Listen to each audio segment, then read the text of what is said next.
everybody, it's Rob Vegas and I'm checking in from Melbourne, Australia, and we've got another awesome G.I. Joe video here with Assemble the Troops, which is the name of the show, and I'm sure you're going to love it. A lot of my friends in the Northern Hemisphere are heading into winter, so why not let's hit up a winter themed snow G.I. Joe troop. So this is going to be super cool.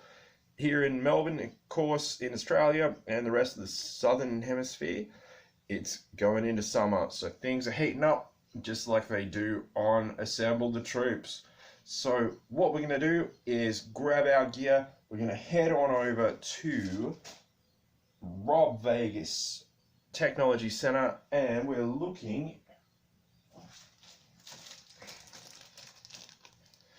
at Snowstorm today, so let's roll and get the job done and assemble this troop. Alright, so we made it on over to the Rob Vegas Technology Center, and we've got Snowstorm with us here from 1993. Now folks, I do apologise for the blanks in the intro.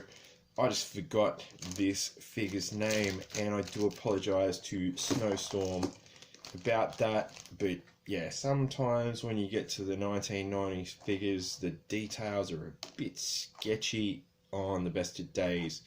Now, Snowstorm, good news here, he doesn't need any repairs, so we don't have to take him apart or anything like that. He's still got lots of traction, so he can, move around pretty well. He does wear this very strange snow insulation suit that looks like it's pressurized. So he kind of looks like he could go into space or something like that, but he's designed for the Arctic, and of course again he came with the same old weapons tree figures that we had been seeing. Now, during Missile Launcher Madness, I thought I had nailed down every single missile launcher and rocket, or, well, about 90% of them at least.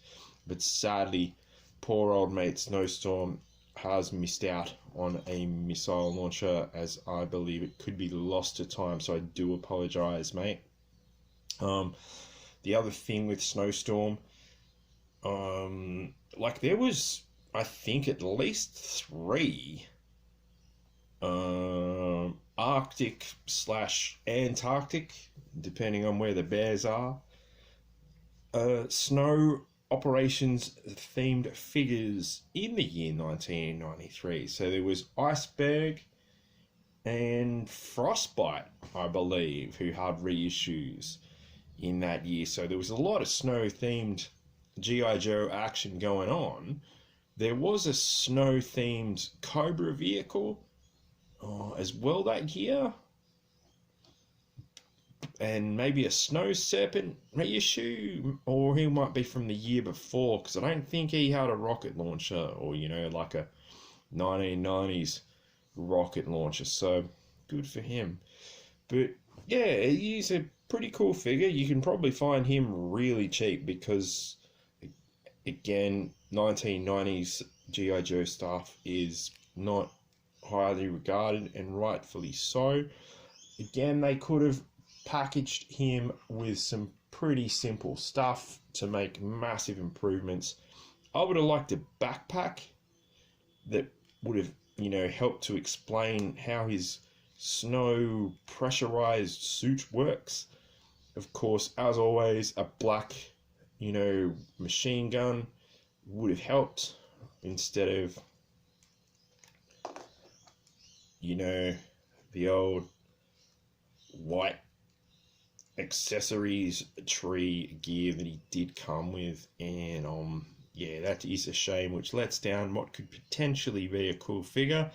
You can see he actually has a proper sculpted face in his helmet, covered by that pressurized spacesuity snow equipment, and he's got these massive chunky boots. Like, if you ever get one of these figures, check out the boots. They are just chunky as, and it'll It's baffling stuff.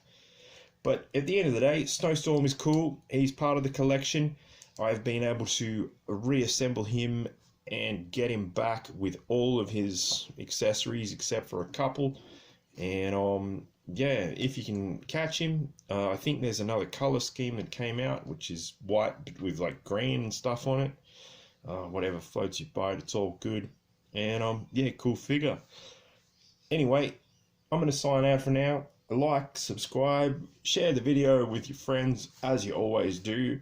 And I will see you next time.